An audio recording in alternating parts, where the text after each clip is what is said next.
Hi guys, welcome back to my channel, and if I'm welcoming you back and you like it here, I'd love it if you stayed and subbed. You can tell by the title what I'm about to talk about, but I just don't know where to start. At the beginning, I was raised, if you can call it that, by a single Irish narcissistic mother. And for all my life, I thought she was pissed off at me because she was single. My dad wanted nothing to do with me. And she blamed me because I looked like him, apparently. But it wasn't. It was just the fact that she was a narc. So, topped with the fact that she hated looking at me because I reminded her of him and a huge mistake that they made. Can I just underline that? They made. For all of us illegitimate children that have gone through life being called all the names under the sun, it wasn't our fault. At some point, were we in heaven going, I know, I want to be that person's child and I want to be persecuted for my entire life because they made a huge mistake and had sex outside of marriage, or inside of marriage in some cases, and produced a child. Let's just kick the shit out of that child for every day for the rest of their life. No, nobody chooses that. So, born to a single Irish mother who was a nightmare. So I never asked anything about my dad. I just knew there wasn't one. I was looked down upon by my uncle's wife and all her friends, and my cousin, who I was at her house once. See, what happened? What used to happen was, every other weekend or whatever, I'd go to an uncle's house for the weekend. And when I went to one uncle's house, we were there this day, and there was somebody there, I don't know who it was, that was playing the saxophone, playing yakety sax in the back garden, which is the from Benny Hill. So we all start running around the garden like the end of Benny Hill.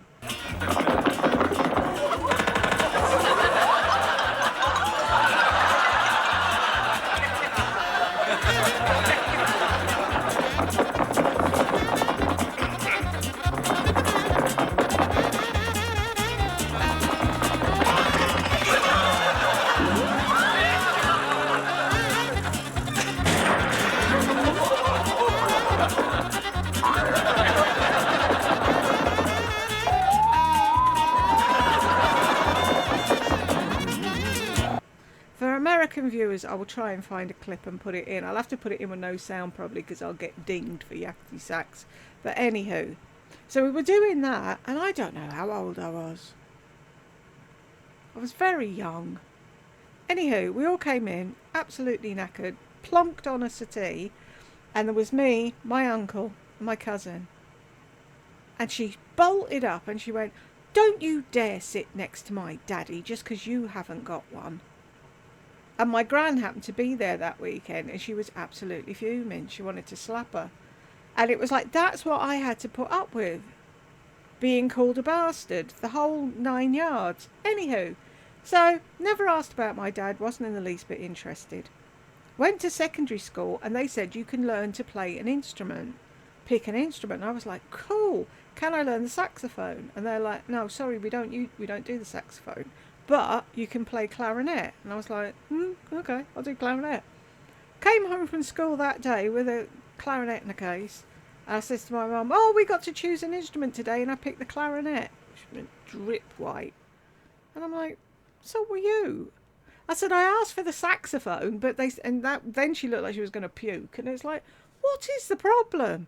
And then she told me that my dad played the thing, and it was like, oh. And then at some point, I can't remember when, I was told that he had a shop in Ireland. And I was like, cool. I'm going to go over there one day. I'm going to go in his shop. I'm going to pick out the best saxophone and clarinet, and I'm going to walk out the door with it. And when he says, "Who are you? Where are you going?" I'm going to say, "Take it off of the child maintenance you owe me." Never did, obviously. So that was that. Move on. I'm 19. And my aunt, the one who looks down at me, decides, wouldn't it be a good idea if I met my dad? Because if she was going to wait for my mum to arrange it, it'd never happen. So she arranged for me to go to Dublin to meet my dad. I was going to stay with a family friend. So I'm with the family friend, and she said, right, you're meeting, I can't even remember what it was. It was a hotel in Dublin on the main drag. And he'll be there at whatever time. So I was like, great.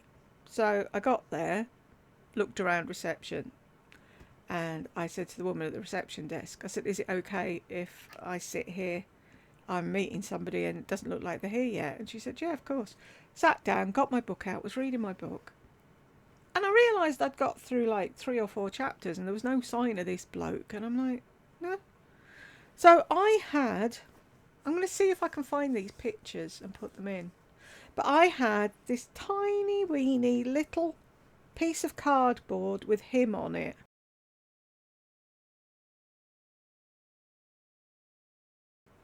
And back in the day, when you were in a show band, as they called them, that played all the clubs, they had little cardboard, like postcards, that they'd hand out to people and they'd sign them, or you'd just get the card and stick it up on your wall, whatever. So she'd cut him out of this group, and that was it. That's all I had, was this tiny little bit of cardboard. And I'm looking at it, and I'm looking at the people in the place, and there's nobody that looks like him. And I thought, oh, bugger this, I'm phoning more aid. So I get up and I said to the reception, I'm really sorry they haven't shown up. Can I use the phone? She said, of course you can. So I rang more aid and I said, I've been here all this time. I said, nobody's shown up. And then this bloke who'd been sat at the back having a pint of Guinness stood up and walked towards me and just stood beside me. And I said, oh. And she said, did he just walk in? I said, no, he was here all the time. Talk to you later. Put the phone down. Well, this picture, you'll see if I put the pictures in. This picture I had was a bespectacled, blonde-ish, haired bloke. The bloke that walked up to me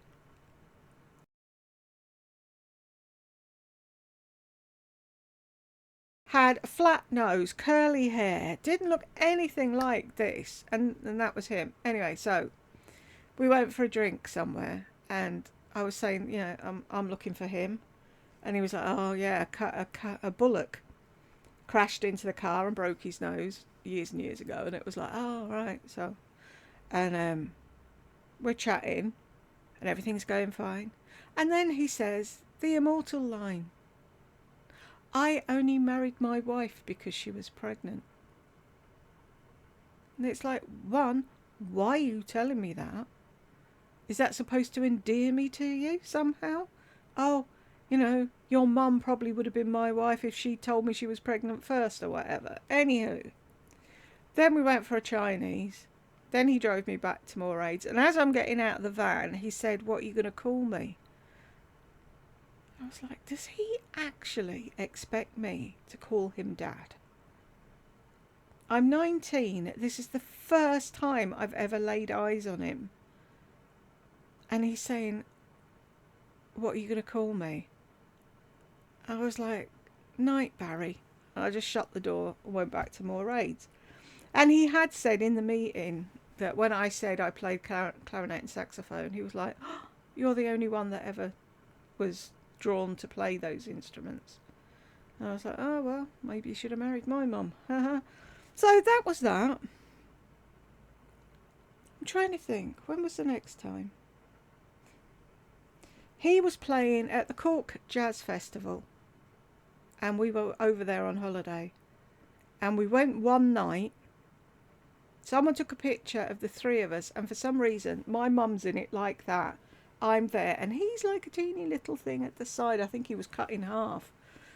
I don't know who took the picture, but anyway. So we were there that night. No, before that. Met him when I was 19. I'm in the pub. It's Christmas. I'm working.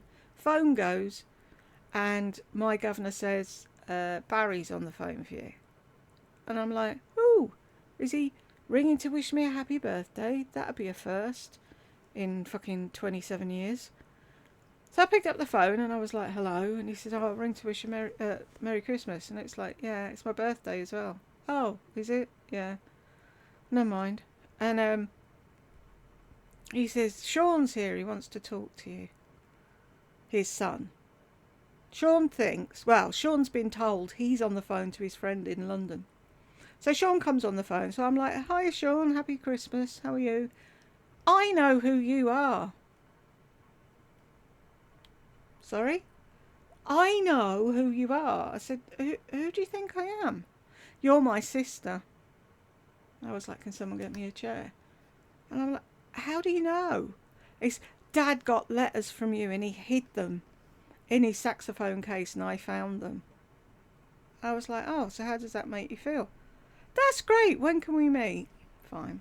I said, does everyone else know? He's like, Aiden, I'm like, don't shout up the stairs at your brother. Hello, do you know you have a sister on Christmas Day? This isn't going to go down well. And that was that. And then I spoke to Sandra, he's the little one, who was so giddy. And I said, has Santi been? Yeah. What did he get? He got me a bike. And she says, I'm getting ready now. I said, you can't go out now in the snow on. But Santi wouldn't have brought me a bike if he didn't want me to ride it. It's like, God. So he comes back on the phone. I'm like, oh, did you know? He said, no. I said, well, that's one way to break the ice. So that was that. And Sean said that he wanted to meet up. Anyway, a couple of years later, Sean moved to London. And I was living with a couple because I was working in the pub and the governor didn't have people live in. So I lived with this couple and worked in the pub. But then I left the pub and was working at a pet shop and I'd got myself my own flat. And every so often I'd go back to see the couple that I used to live with in the pub for a drink. And she said, oh, this letter came for you. And I opened this letter and it was from Sean. And he said, you know, I've been putting it off because I didn't think you'd want to meet me, blah, blah, blah, blah, blah. So I contacted him back and I said, where the hell are you? And he was up the road from me. So we arranged to meet and we went out for a drink and I took him around. And then I took him to my uncle's club and introduced him to my cousin and his wife and whatever. So that went well. And then 5 minutes later, he was back in Ireland again. I think he'd only come over for so long to go to college to do something or whatever. So that was that. Then we went to the jazz festival. And I went over and was sat with his wife, talking to her. And she was saying something about Sean. And I said, he should get contact lenses. Because it did the world for me. And he was the same as me. He had big jam jar glasses. And this woman ears pricked up beside her. And she was like, oh, do you know Sean? And I could see my dad's wife getting paler and paler and paler. And I was like, yeah. I said, I met him when he was in London. I said, we lived a few doors away from each other and we used to go to the pub. Ah, and she went off and Mari was like, thank you so much. And it's like, I'm not going to tell some nosy neighbour of yours that your husband's been unfaithful because it's not your fault, no more than it's mine. So it's like, I'm not dropping you in it, why should I? Next thing, he comes out of the dressing room with Akka Bilk. Oh, I want to introduce you to somebody. And Akka was like, what are you doing here? And he went, oh, you know each other. And he was like, oh, yeah, I've met Julie loads of times. So that sort of pissed on his chips. So anyway, he says to me, come back tomorrow. I'll get all the kids together and we can all sit down and have a chat and meet each other and what have you. So I was like, right. Next day, Mum says, oh, shall we go and look at so-and-so? So I'm with her and we're at wherever. And I'm looking at my watch and she was like, oh, I need to go and do such and such. So we did that. And I said, look, I need to go and book a ticket. We haven't got a ticket to go home, blah, blah, blah, blah, blah. By which time it was too late. I'd missed going. And I was like, I'm supposed to be going to see them there. I'm supposed to be meeting up. What do you want to meet them for? Blah, blah, blah, blah, blah, blah. And I'm like, you know your brothers and sisters. I'd like the chance to meet mine. But by that time, it was too late. It didn't happen. Then, years later, I'm, oh, this was earlier. But another time, I'd spoke to him on the phone. I was living at my mother's, so this was before then. And I phoned up to ask her, could I nick a sleeping tablet? Because there was young kids in the stairwell opposite with a boom box going full blast. And I had an interview the following morning, and I couldn't get to sleep with them. And she was like, oh, I suppose I better tell you, Barry's here. I'd be like, what? Why? So she puts him on the phone. And I'm like, oh, you're on holiday? Yeah. How long for? 2 weeks. Nice. When are you going home? Tomorrow. Ah. So you weren't going to bother your ass contacting me while you were in London then? No. So I have met him the entirety 2 times. And I've spoken to him once on the phone in 58 years. So, every so often, I Google him to see what he's doing. I'm nosy. I've said that before. So here I am the other day, 1st of October, end of September, whenever it was. Google him. Oh, tributes to the bear, to the gentleman, the day the music died. Apparently he died on the 24th of August. And not one person thought it was important to ring me or message me or whatever and just say, Barry's died.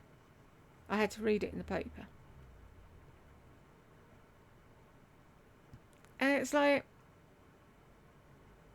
his son Aidan said as soon as he found out about me that he would never speak to me as long as he lived, because apparently we're just a couple of months or even a month apart in age. I'm not quite sure exactly, and it doesn't say on his Facebook.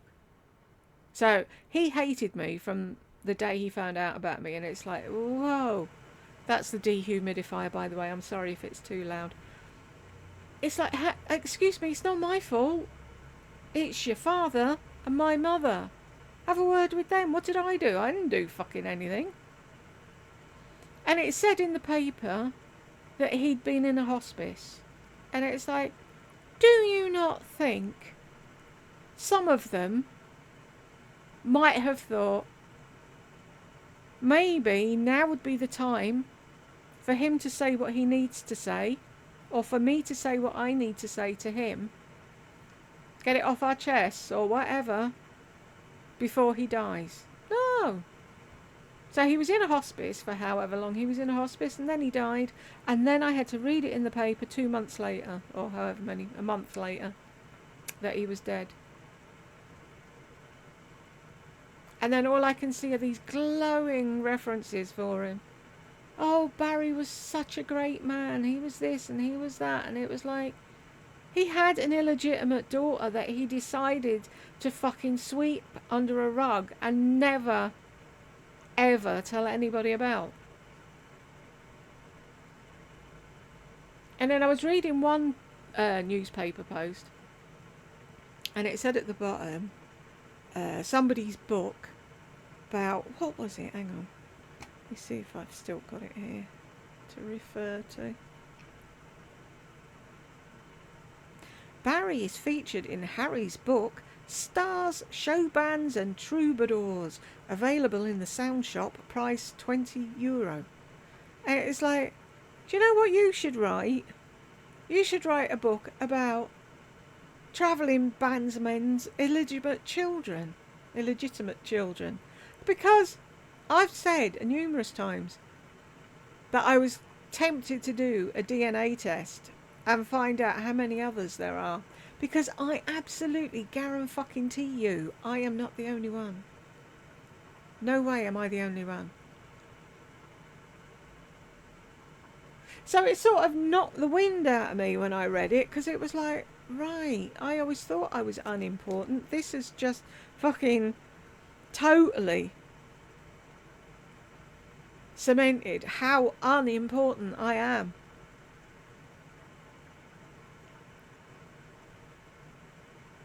My mum told me once, now imagine your mother saying this to you. My mum told me once that when she got pregnant, she wanted an abortion, but she didn't have enough money. And that Barry'd given her his phone number, which must have been for the shop, obviously not for home because he was married. So she phoned him up and said, I need X amount of money to get an abortion. And he said, what do you expect me to do? I'm married, and hung up on her. Who would tell their child that?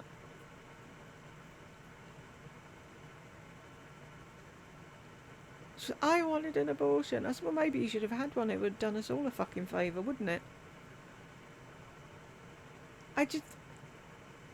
She couldn't give a flying fuck. Neither could he.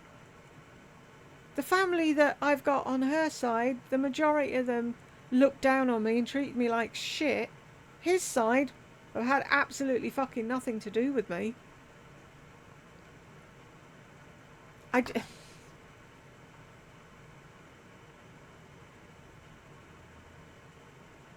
It's just, I don't know.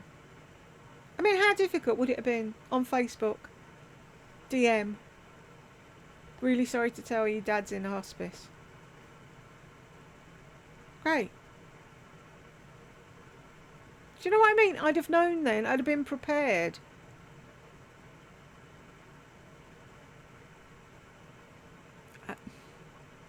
His wife died many years ago. She was a lovely lady. So it's not like he didn't want to upset her. And I actually spoke to her more than I did him. That night when he phoned, he ran away and gave her the phone. And I said, oh. And she said, I told him. She said, I've told him every day to ring you. And it's like, she was fine with it. Obviously not fine with it. But she didn't take it out on me because she knew it wasn't my bloody fault. So once she died, he could have come and visited me anytime he wanted to. But could he be bothered? No. And then it's like in all the things. Oh, Barry is left behind his 3 sons and daughter. And I just want to write to them all and go, excuse me, there were 2 daughters. He's not the gentleman you thought he was. Family, huh?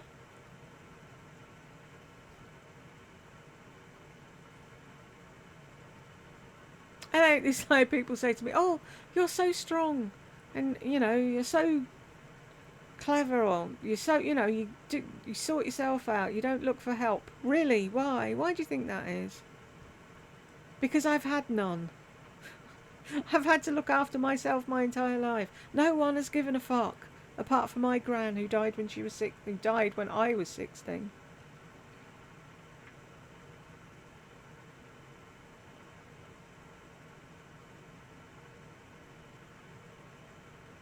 Half of me wishes I had done something while he was alive.